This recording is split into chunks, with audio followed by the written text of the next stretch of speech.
Salut les amis, c'est Paolo. Bienvenue sur FastProg. Nous allons voir ensemble l'exemple d'un raccordement d'une paire de photocellules DXR20C sur la borne CX de la ZL65 et d'une autre paire sur CY.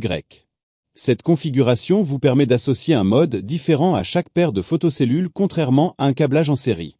Par exemple, il vous est possible de faire en sorte que le passage devant une paire provoque la réouverture du portail pendant la fermeture en cas de passage entre celles-ci et que le passage devant l'autre paire provoque la refermeture du portail pendant l'ouverture en cas de passage entre ces dernières.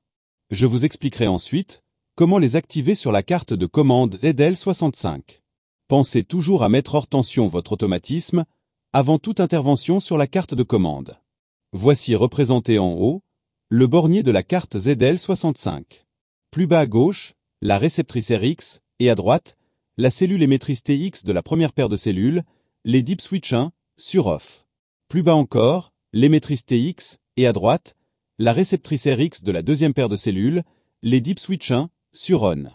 Il est conseillé de poser les photocellules en croisant les RX avec les TX, comme représenté sur le schéma. Vous n'êtes bien évidemment pas obligé d'effectuer votre câblage dans l'ordre présenté maintenant. La borne 2 de la ZL65 doit être raccordée à une borne out de chaque RX. L'autre borne, out d'une cellule réceptrice d'une paire, ira sur CX de la ZL65. Et l'autre borne, out de la réceptrice de la deuxième paire, ira sur CY. La borne 11 de la ZL65 aux bornes 11 de chaque photocellule. Et la borne 10 de la ZL65 aux bornes 10 de chaque photocellule. Et voilà, le câblage est terminé. Dans notre exemple, nous sommes sur CX et CY. Mais si d'autres dispositifs de sécurité étaient déjà branchés sur CX et CY, alors vous pourriez effectuer un branchement en série. Voici en haut à droite un lien pour le schéma de câblage en série des photocellules, si besoin.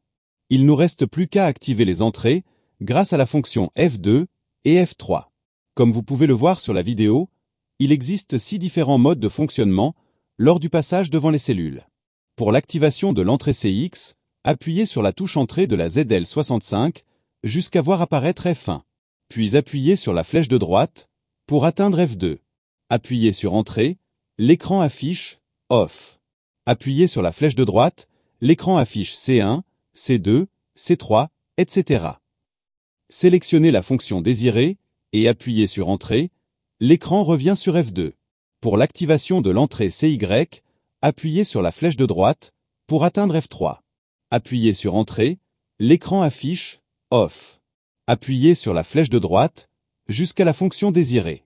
Appuyez sur entrée pour valider le choix, l'écran revient sur F3. Enfin, appuyez sur ESC, l'écran s'éteint.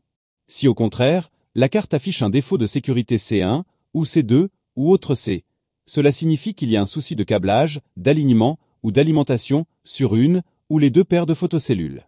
Afin de le déterminer, je vous conseille de désactiver l'entrée CX ou CY et d'observer sur quelle entrée se trouve le problème. Assurez-vous que rien ni personne ne se trouve entre les photocellules et que l'alignement des photocellules entre elles soit bon. Voici en vidéo la signification des voyants LED des DXR, dont celle vous permettant de vérifier l'alignement. Contrôlez la présence de tension entre les bornes 10 et 11, elle doit être d'environ 24 volts alternatifs. Vérifiez à nouveau le bon câblage. En dernier recours, si après tous ces contrôles, le défaut persiste, alors le test le plus efficace consistera à débrancher les photocellules, les décrocher des piliers, de les apporter à proximité de la ZL65, de les espacer de 1 mètre l'une de l'autre et de les raccorder avec des fils apparents uniquement. Cette technique vous permettra de déterminer si vos photocellules sont défaillantes ou pas, puisque vous ne pourrez plus avoir de doute sur le raccordement ou l'alignement. Et si à la fin tout va bien, alors parfait. Pour ceux qui souhaiteraient brancher plus de 2 paires de photocellules, voici le schéma de câblage que vous pouvez retrouver dans la notice. Si cette vidéo vous a permis d'être plus rapide et efficace, continuons à travailler ensemble. N'oubliez pas le pouce ou le petit commentaire, et n'hésitez pas à vous abonner afin de découvrir le monde facile de FastProg. De nouvelles vidéos sont fréquemment ajoutées. Pour la programmation de vos télécommandes, d'autres dispositifs de sécurité ou l'accès direct à la chaîne, cliquez sur le lien qui vous intéresse. Arrivederci.